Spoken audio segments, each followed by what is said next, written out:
Friends, it's Cheryl from Tutoring with Cheryl and the Tech Coach for Tutors. Today, I'm meeting again with my good friend Tina McMillan from Atypical Tutors, and our topic today is helping kids deal with conflict. Now, we have a special series that we're running on my YouTube page, and I know that Tina is also sharing this on her YouTube page and her website as well. And we've labeled it the Student Success Squad because we really want your students to be successful, because if they're successful, we know we're doing our jobs, right? And sometimes parenting can be really challenging. And one of those challenges that I personally experienced over the holiday was dealing with child conflict. We had my grandchildren here, and my granddaughter's 4 years old. And sometimes it is just gosh darn hard to make those transitions and to put those toys away and go to bed when everybody else is awake. And so if you think, oh, Cheryl's too old to have children. Yeah, my own children are grown, but now my grandchildren are here and I get to see it firsthand. But I also see it with my tutoring students. Sometimes they're dealing with things at school or at home, and we have to kind of talk through some things. And I think all parents, grandparents, aunts, uncles, any caregivers really need to understand how to help their children deal with conflict. So today, Tina and I are going to sit down and take you on a little journey and talk about that. Tina, for those people who've maybe just first discovered both of us, let's do a quick introduction. I will start and then I'll have you share. Again, I am a private reading tutor. I help basically reading interventionist. I help my students build their reading skills and their writing skills. I also support them with other things that they are struggling with in school. And I follow that IEP or that plan that the teacher has ready for them to work with. As a matter of fact, I just reached out to one of the teachers today to ask a few questions. So I work hand in hand with those educators. Tina, why don't you go ahead and give us an introduction, and then we'll start our chat. Awesome. Thanks, Cheryl. Thanks for introducing me. I can't wait to do this video again. I'm really looking forward to it. So yeah, I'm with Atypical Tutors at my company up here in Canada, Alberta, just outside Calgary, if anyone knows where that is, the Great White North, and literally because we have snow. And been doing this for a few years now, working with kiddos that are neurodivergent. So kiddos with diagnosed with autism, with ADHD, dyslexia, and tutoring them as well, and helping them with any behavioral concerns that they might have, and that might be a hindrance to them learning also. So I can do all of that as well. Yeah. Great. Wonderful. So let's hop right into it. First of all, I want to make sure that everybody knows that this image about how you're feeling comes from Dr. Nation Education on Teachers Pay Teachers. Make sure that you go and check out her instructional materials. They are great. I found this picture really helpful. And we're going to talk about the first thing that we need to do is help our children identify the way they're feeling. And pictures are a great way to do that. I know that before we started the recording, Tina was talking about zones of regulation. And I still have that up, so I can pull that up if you want to talk through that. But really helping our students and our children understand, what is that emotion that you're feeling? Many times I'm working with my students at the end of the day. I don't know about you, Tina, but they've had a tough day already. And then they're giving me a half hour, 45 minutes, an hour, depending on their schedule and how often they meet with me. And sometimes we just need to take time to talk about their feelings and the way their day went. But as a parent or even a grandparent, we need to really teach our kids to be able to identify their feelings, and not just how they're feeling, but the way their body is reacting to that feeling. Would you like to expand a little bit more, and I'll share those zones of regulation? Absolutely. Thanks, Cheryl. Yeah. I had a situation, I guess not really major, with a student who didn't really know how to identify their emotions that they were feeling. And the only thing they could say was that I just don't feel well. And it took a lot of questions and a lot of probing to find out, to isolate what was making them not feel well, and to figure out it wasn't a physical thing. They weren't sick or anything. It was more of an anxiety. So more of that kind of a based feeling that they just didn't really know how to identify and how to express. So, because that could be the trickiest part, is figuring out, okay, what is it that they just can't identify what they're feeling. So they need to know what that feeling is and be able to label what their feelings are, because we all have so many different feelings. And if you don't know what it is you're feeling, then how can we help you, Right. Now, I do want to mention that the website that I'm sharing is actually called zonesofregulation.com. And there's a lot of resources here, training, curriculum, research, all of those things. But can you talk a little bit more about the colors? When you're talking with your students, once you've taught them the zones of regulation, do you say, are you feeling blue? Are you feeling yellow? Are you feeling green? Are you feeling red? How do you walk them through that?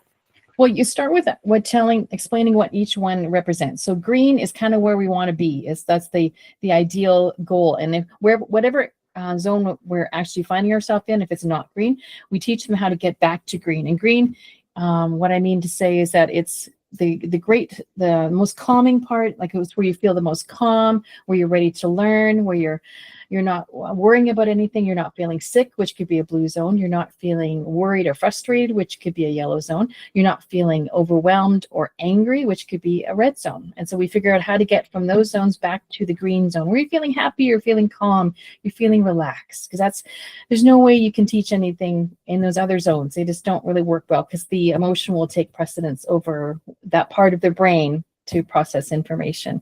Right. And I think sometimes as educators, we don't often think as a regular educator in a classroom, we are so consumed with, I have this much to do today. I know my schedule. I've got this much time. I need to get through it. And then when a child is expressing some sort of an emotion, we usually see them acting out in the classroom, kicking another student's chair, pulling on their hair, throwing something, stomping around the room, getting up and walking around the room while we're trying to teach. And we're like, whoa, what are you doing? And I would love to say that all educators are trained in behavior management and have all the counseling skills, but we're not. We are not trained that way, which I think, maybe if we put a little bit more time into that in our education, that might be really helpful. Because I remember being in college and having one course on behavior management, and that was supposed to last me all the way through. And then as I went through furthering my education, I picked up some classes on behavior management because I just needed to understand it better. We love these kids. They're like our own children, but it's just like us waking up and having a bad day. We have to learn how to regulate that.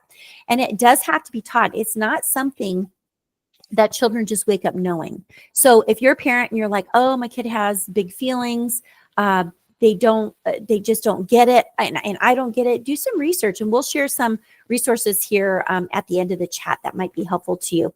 But I think the very first thing that we want to teach our kids is how to calm down. So once they recognize that there's something wrong inside of their body, or they're acting out and their parents are saying, all right, you have 3 chances. Here's your first one. Or, they're counting down, or they're putting them in timeout. How can we teach them how to calm down? So I created a list. Viewers can look at the list, but is there anything here, Tina, that you'd like to kind of pull out and talk a little bit more about? I definitely like the first one, the deep breathing. I think that helps a lot to calm your entire body by doing something that is as innocuous as that. It doesn't take any space. You can do it right at your desk if you need to. You can do it very discreetly. Like I even, as an example, I do teach my students to do a figure 8 on their palm of their hand, and they can do it under the desk so nobody has to see it, because I know there's peer pressure and you don't want to feel like you're different from everybody else, but you're just having a hard time coping with something in the moment. You could do a figure 8 where you breathe in, do your figure 8, hold your breath for the figure 8, and then you exhale for the figure 8. And it's also tactile. It gets you out of your head. You feel your hand. Your hand has so many receptors to feel for feelings, that kind of a thing, and so many nerves in there. So that kind of draws your attention away from, gets you out of your head and into something outside of your head for a second, and gives you a chance to kind of control your breathing, so then you can kind of start thinking a little more clearly and a little more calmly, and maybe ask for help, because when you're in the moment, you can't always ask for help, and it comes out as kicking someone or throwing something, or drawing attention to yourself that maybe you don't really want. Yeah, exactly. It's interesting that you teach it with the figure 8. I might have to use that that feels good. I'm doing It's very relaxing. But I teach my kids, I call it belly breathing. And I say, breathe in through your nose for 3, hold it for 3, and breathe out for as long as you want. And then try to do that 3 times before you then respond to whatever's happening. But another one that I really teach I taught for years, and I still teach to my kids, and I don't know if I put it on here. Walk away. Yeah, number 2, walk away. You don't have to be rude about it. You could just say, you know what, I think I'm going to go over here for now. and then you walk away. So it's not like you're stomping away. You're not throwing something. You're just saying, I'm going to choose to go over here right now. I'll be back in a little bit. And you just walk away. And, you know, our classrooms are full of kids with lots of different backgrounds and things that happen to them before they get to school, things that are happening in their homes. We don't know anything about that. So one of the things I would always teach is you can always walk away. You don't have to be rude about it, but you can walk away and come back when you're ready. Now that doesn't work if, and I would have to teach, you know, the social situations that where you could walk away. I mean, if we're on a field trip and you're feeling anxious, that's not safe. We don't walk away on a field trip. But if we're in the classroom and you're playing a game with another student, you know, for the last 5 minutes of the day, and you're feeling frustrated because of loud and the game isn't going your way, you can just say, I think I'm done for now. I'm going to walk away. And the other person is going to have to either continue playing the game on their own or find another friend or whatever. But sometimes it's better to walk away than to scream, shout, kick, punch, throw something. I've seen some big behaviors in my career, and our kids are busy from the time they walk into the school until the time they leave. Even my granddaughter goes to public school, preschool, and she's in class by, I think, 8:15, 8 or 8:15, and they pick her up at between 2:45 and 3. That's a long day for a 4-year-old to be in school, and so we can get those big emotions. Is there anything else on this list that you want to chat about? No, I think you've covered so many things. I think that's awesome. It gives the kids lots of choices, because not every choice will resonate with every student. They'll probably pick one that they like better than others, and whatever works for them is what's going to work for that situation. Right. And I think at your house, you can do this too. So we're not just talking about classroom or tutor time. We're talking like if you're at your house and your child is having a meltdown, have a space where they can go. I was a big timeout person when my kids were little. That was what I had been trained in. I'm like, okay, you can go sit in timeout. And I think at first, and I should have looked it up. Was it 1 minute or 2 minutes for however many years they were old? And that's a long time for a little kiddo to sit there. But we had a spot in our house, and there weren't toys there. There were no distractions. It was just a spot in the house. Our older house, we had a stairway that had nothing on it. I would just say, you can sit right here on this step. Mommy's right around the corner. I'm going to check on you. I want you just to sit here and think about what happened. I'll be back and I'll check on you. They got up. I put them back on the stair, and I'd say, okay, our timer starts all over again. You need to sit here. Mommy will be back, and then we're going to talk about what happened. And so that's how I kind of got my kids to calm down. But I do like the idea of a quiet corner, maybe where you have some pillows or something where they can sit and just maybe you've got some books or something. You can sit and read a book right now. I will be back and I'll check on you. So they have some time to kind of think about what happened, or count to 10. Or in schools, a lot of times our autistic students will go for their sensory walk. You know, they'll go to their sensory room or whatever to calm down. Just that movement or touching things is really important for them. So find out what works for your child and use that. Yeah, I even implemented, just to go back to a quiet corner. I even picked up, just on my own time, those little kids tents. Oh yes. I put a beanbag chair in there, a bunch of sensory tools that worked for my student, and we were able to fit it in the classroom, even though it was quite small. But that was a place where she would feel safe, and when she was feeling overwhelmed, she can go in there and just kind of be in her own little space, and then gather herself together, and then come back out when she was ready. And that could be even used in the home as well. Great idea. I mean, you could make a tent out of a table and throw a blanket over it. Yeah. I mean, that's what we used to do, right? At least my family did. Okay, so one of the strategies as your child gets older, and I mean, even by the time they're 3 or 4, if you've taught them some feelings, they can probably express some of this. Even if they just say, I feel sad when this happens. Maybe they can't add the because, but as they get older, they can add the because. And let's talk about what these I statements are. This is a way of dealing with conflict, like maybe with someone else. Okay. So they're maybe playing a game and it doesn't go well for them. And they're feeling frustrated because the other person's always changing the rules. So, because it happens, you say, I feel angry when the rules are changed. Now, I didn't say you changed the rules. I said when the rules are changed because it confuses me or I don't think it's fair. Okay. So I didn't put any blame on the other kid. I didn't say, I feel angry when you change the rules because, it confuses me. I just said, I feel angry when the rules are changed because I become confused and it's upsetting to me.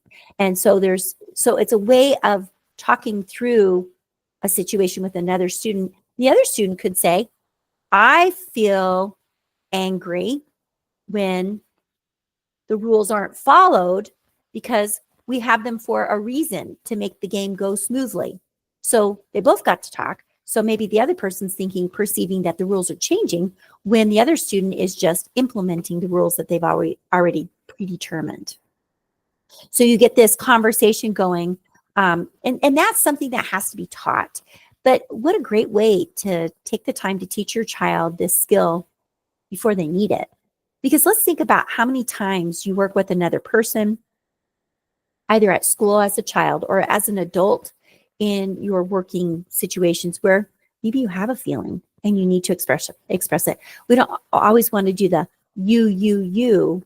We just want to identify what is it that was upsetting you, and then you're able to express that. Have you used the I statements with any of your students or had any experience with that?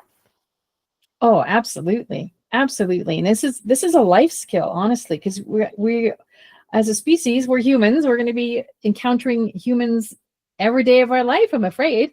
Even if we work from home, we still have to, work with them online like we're doing right now. So it's best, if you can totally identify your feeling as opposed to assigning blame to somebody, because nobody likes to be blamed for anything. If you start doing that, we all know from experience, the conversation is done. It's not gonna end well.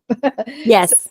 So the more you can just be, I don't want to say rational, but in a way it is being more rational and kind of removing yourself from your feeling and just identifying it so that you can deal with that rather than, focusing on the person and maybe what in your mind, what they've done to you. Do you know what I mean? But right. Like you can only control what you do. You can't control someone else.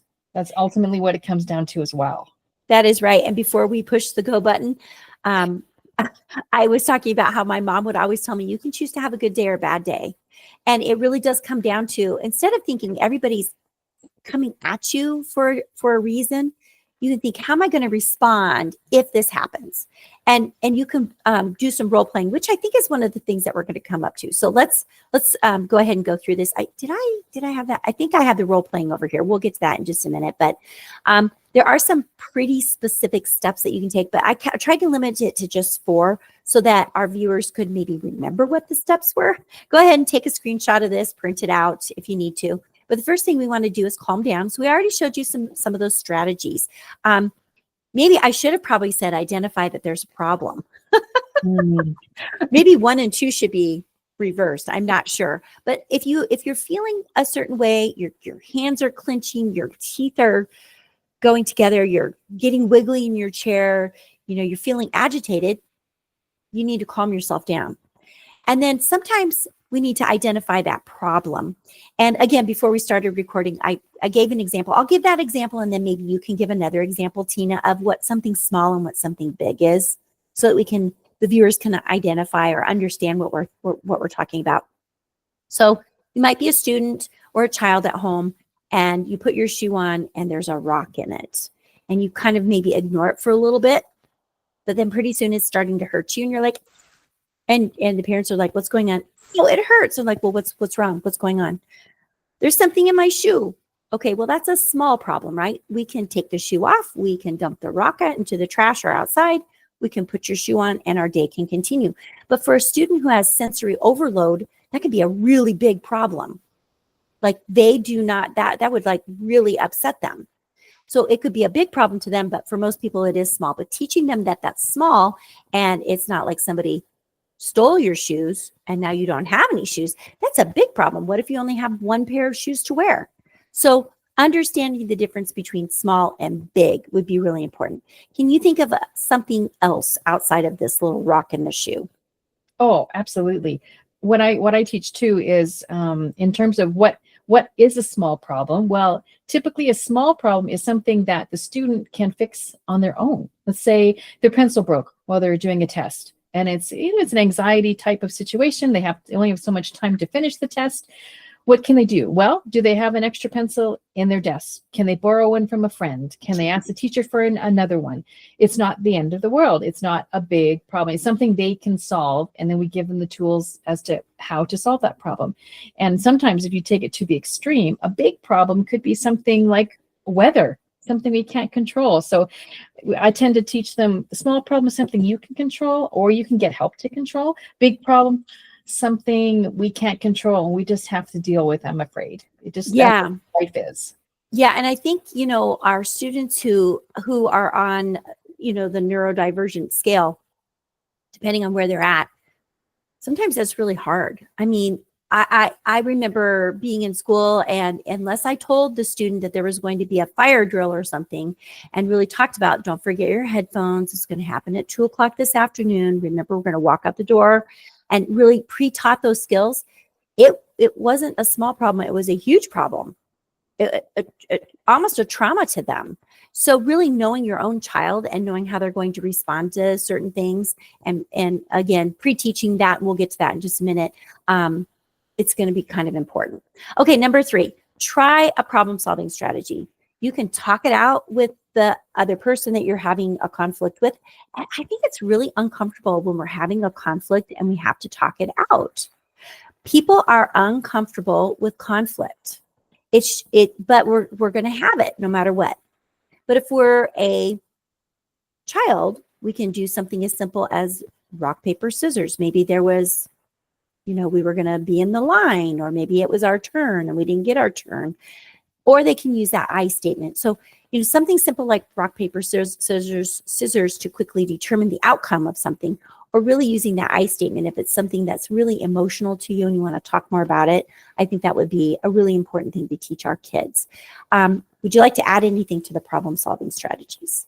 Yeah, I think we mentioned it before. Maybe this would be a good spot to add in role playing, just to kind of give the child practice. And if this happens, these are some options that you can do, so that kind of plants the seed, so that when they're in that moment, they can hopefully remember, maybe a little bit of muscle memory that, oh yeah, we did this, we acted this out, and then we tried this, and that seemed to work. It gives them another way of looking at another perspective of looking at the problem. So it's not, oh no, this is the end of the world. It's like, oh, well, we practice this. So I know I have a chance. I can figure this out. I can solve this. Yeah, I agree with you. Now, we were also talking about that apology, to apologize. And that apology, we want to make it as sincere as we can. Sometimes the kids just aren't ready to apologize, but we do want them to make an apology. So something as simple as, I am sorry that I hit you. That was wrong. Is, even if it's not like heartfelt, it's still important to teach our children that they do need to apologize. And then on the receiving end, accepting the apology. Thank you. I appreciate that. That's all I have to say. You don't have to say anything else. But the other person maybe needs to apologize as well.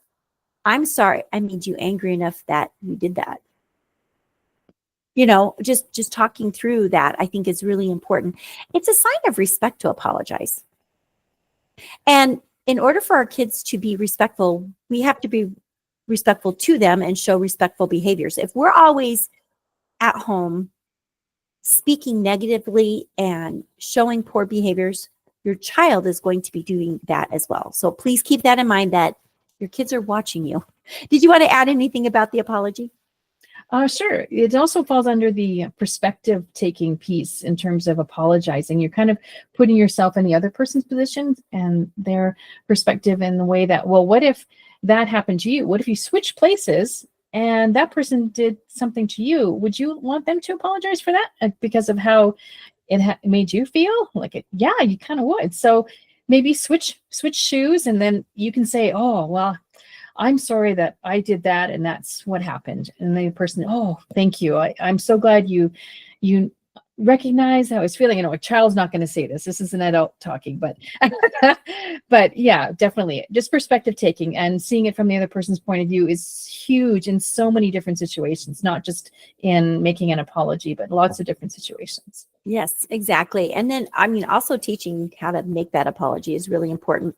Now, we need to teach healthy conflict because your child is going to have conflict. It's not if they have conflict, it's when they have conflict. And I want you to remember that you are your child's first teacher. You had them at home with you from most people, not all people, because there are situations where you didn't, but most people have the child as a newborn and they're going to go to preschool at maybe 3 or 4. So you have those first 3 years to really kind of teach social expectations. At that point, you're probably just modeling it. But you do need to teach your child these skills before they need them, because if you don't, they're going to really struggle. It's going to be harder. So role playing in advance and teaching those expectations. So let's talk like arrival at school. Okay. You drop your child off. What do? They run down the sidewalk. They run into the doors. They might run to their classroom because they're excited, right? Well, how about teaching them, okay, I want you to be safe. You can walk with them to the door, say, have a great day, I'll see you after school, and say, please walk to your classroom. You set the tone for the day instead of them just like running. Now, do you always have time to do that? No.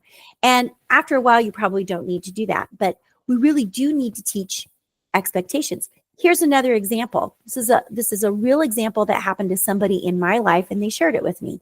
They went to go pick up a child that is a family member. The child had never been to the library before. Never. They're like, hey, let's go in and get some books. Okay, let's go in and get some books. Does that mean that we're going to take the books home? Does that mean that they're my books? Or do I get to keep the books? What does this even look like? They walk in, this building is huge, and the child goes running and screaming because they think it's like a playground. You didn't teach the expectations. Now, it was heartbreaking to hear this story because this person was so excited to take their relative to the library and teach them something new. But in this case, this child had never been to the library. They didn't understand the concept of a library. They just didn't understand it. It seems very foreign to us, but this can actually happen. So if you're going to take your child someplace new that they've never been before, we have the internet now. I would say most people have access to a phone where you can look at some pictures and say, this is what it could look like. It might not look exactly like this. This is what you're going to see. This is how we're going to act. We want to be quiet so that we don't disturb other people. We're going to do something called check out a book. So it means we're going to borrow the book, we're going to read the book, and we're going to return the book when we're done with it. So you set your child up for success. Another example, and then I'll have you share one if you'd like one or two. My granddaughter had to get her first haircut about a year ago. And we were worried that she wasn't going to like the sound of the scissors. That you get that feeling. It's something brand new. So I got online and I found, I think it was a PBS video of a student getting their first haircut. And I said, the person who's cutting your hair is a girl, and we're going to go to her shop. And you're going to sit in a chair just like that. And they're going to use scissors on your hair. And when you're all done, it's going to be shorter. That means they're going to take some of it off, but that's okay because it grows back. We went in, she didn't have any problems with her haircut because she knew exactly what the expectations were in advance. That seems so silly. But instead of having her sitting in the chair screaming and crying, we set her up for success. It's something as simple as that. Okay, Tina, take it over. I love that. Another thing I've used with my students as well is creating what's called a social story. So it's a story that you can personalize for them. You can go online, you can actually put the child's picture, their names. It's really cool. And it talks about whatever they're feeling, confused or unsure, or it's the first time they're doing it. I even used it with a student who had never been to the dentist before. So we did a social story for him and kind of prepared him for what's going to happen, the sounds they're going to hear, the smells even, did everything, and explained what a dentist is, what they do, and why everyone's wearing a mask and that sort of thing. And it really helped a lot because the first time they went, he just bolted. He's like, nope, I don't want any part of this. I don't know what's going on. It sounds crazy. It sounds like there's somebody in pain. You know what I mean? Who knows what's happening in the next room, right? So it helped a lot. And that just, role playing and preparing them and giving them an idea what to expect. It's not going to cover everything that could possibly happen, but it's going to help them get in the door, and then you can ask questions, or you can make it into a game. Do you remember we talked, we might see this, or how many of those things did you see? Or I saw that. Did you see that? You know what I mean? You can make it into a game as well. I love that. That is great. I probably did that with the social stories, I suppose. I mean, setting her up for success like that. So we've got some resources that we've run across. The one in the upper left-hand corner kind of covered up. It's called Parenting with Love and Logic. It's a book that is quite old. I think it's a 1989 or 1990 first edition, but they've updated it. I think they updated it in 2000 or a little bit after that. But I used it in some college coursework, and it was something that really helped me understand consequences. So it's not like, your child left their shoes out. So you're just going to throw the shoes away. No, that's not a logical consequence. Okay, your child left their shoes out. You can ask them to pick them up. If they don't pick them up, then maybe they're going to go into a box for a 24-hour period, and they can have them after 24 hours. You're not taking everything away, but you're giving logical consequences for behaviors that maybe are driving you crazy at home. Or it really goes through and outlines some great things. Now, there's probably some controversial things in there that maybe are a little bit outdated, but I think if you're looking for something that's just going to teach you about logical responses, it's a great overview of what a logical consequence would be. And then you can apply it to your own situation. Like the idea of the timeout chair could have come from that book. I don't quite remember where I got that from, but it was something I needed at the time because I had a toddler who was misbehaving and I didn't know what to do. Another book I found, and both those books on the left side are on Amazon. I haven't purchased this book, but it's called The Magic of My Magical Choices. It was so cute. And I love, the author is Becky Cummings, and it's illustrated by, a name I'm going to not be able to say correctly. So I'm just not going to say it. I'll let you guys look at it. Susanna, somebody. Great story. I'm going to choose to be responsible, and then talks about making those good choices today and how that's going to really impact their day. Now, we've got some resources in the middle that I want Tina to talk about. Oh, thanks. Yes, we talked briefly about the zones of regulation. You might have heard that term and you maybe not know what it is. And just zones of regulation, so self-regulating yourself, identifying your emotions you're feeling, and just trying to get back to how do you make yourself calm again, because you don't want to be in those states of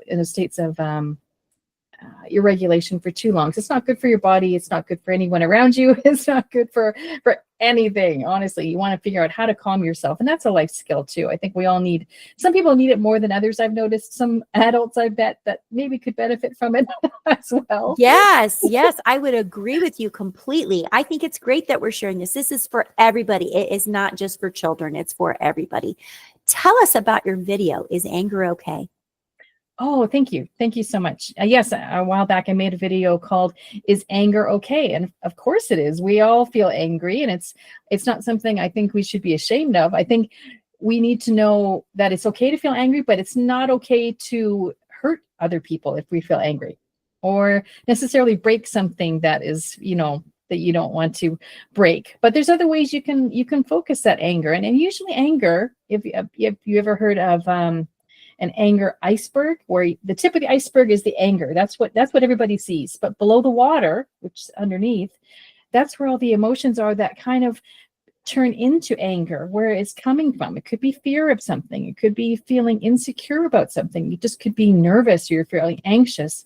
And all we see is the anger part. So it's not usually you're just feeling angry. There's usually a reason beneath it. And then, so getting rid of that, and well, not getting rid of, but helping the child deal with that anger in a constructive way, so we can get to the root of it and figure out, okay, what's making you feel angry? I feel angry too, and this is what makes me angry. What makes you angry? And it's a great time to share as well. It's a great teaching moment, because we've all felt angry. Like, if I just say two words, road rage, right? Yes, you're right. We before we push the record button, you also mentioned Julia Cook's books. Yes. Oh, I love her books. She's got, yeah, my Soda Pop Head, which is great visuals in her books. Is that one's about worrying Wanda, I think it's called, and the other one's my mouth is a volcano. Like she's amazing. Personal Space Camp. Like I've used almost all of them, and they come with workbooks as well to go along with teaching. Oh, fantastic resource. And even all the ninja books. So there's an anger ninja, there's a worry ninja, there's tons of ninja books, which is I think are great for boys. Awesome. I Yes. really like those books. I'm not overly familiar with the ninja books. I've seen those, but I have met Julia Cook. She's come to our school to speak before. She's from Nebraska. Yeah, she lives very close to me. Actually, I've seen her at the parking lot at the grocery store before.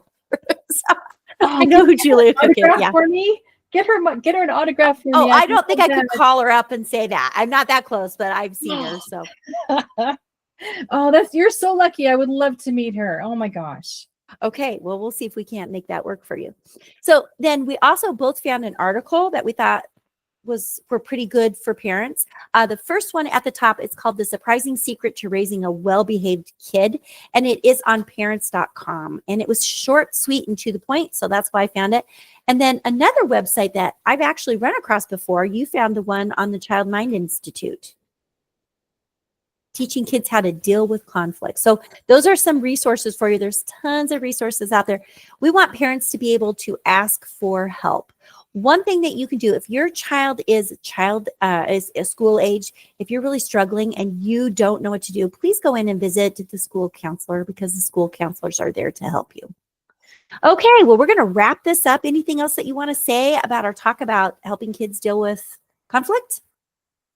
Oh my gosh, there's so much more to say, but we'll be here forever. So, well, I think we've opened the door on a lot of topics and a lot of resources that can be available to parents and teachers and tutors out there, and even students themselves if they're old enough. Definitely, I think we've talked about so many things. We talked about really important points, and like I said, these are life skills that we all need, and sometimes we need a refresher in them. Yes, exactly. And, again, do not be afraid to ask for help. Do not be afraid to ask for help. It's so important. We want you to like and subscribe and share our content, because we feel like this is really going to help other people. I want to thank you guys for joining. Tina, thanks so much for coming along on the ride. It's so fun to talk to you. Oh, thank you so much. Thanks, Sarah. I love talking to you too. This is great. Like minds. We think alike. I love it. I think we really do. Okay, you guys, make it a great day. And as usual, keep the learning going.